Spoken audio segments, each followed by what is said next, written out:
Okay, let's talk about some practical demonstration and show you some pretty easy tips here. I'm going to look at the hamstring group because that's obviously one of the muscles that we tend to find a lot of the athletes are going to roll and so forth.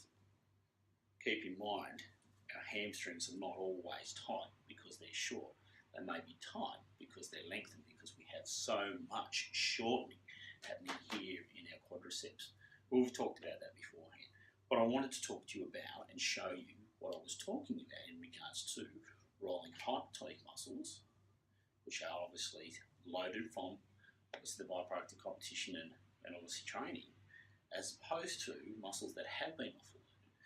And the load issue has then been taken out. So if we have got a muscle that is loaded still, we haven't had that addressed with our therapist, then obviously we need to roll these whilst the muscle is relaxed and not on a stretch. So one of the easiest ways to do that is just placing the muscle. We want the knee bent into flexion, like so, obviously coming up with the other leg here, and what we can do is start to roll through the length of the muscle. So coming all the way back down and just raising backwards and forwards and then picking up the whole length of that muscle.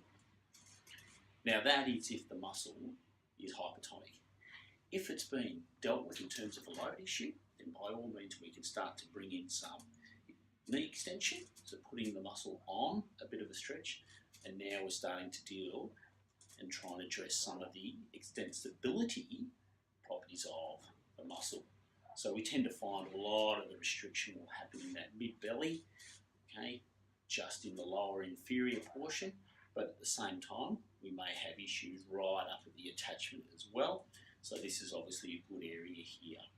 Now in combination of offloading this hamstring group, it would be applicable to take on and keep into the deep external rotators as well, just as they come in and share some of that fascial relationship in that area there. Okay, so hypertonic muscles, obviously in a relaxed state. If they've been offloaded, the load has been addressed, then we can start to bring in some stretch.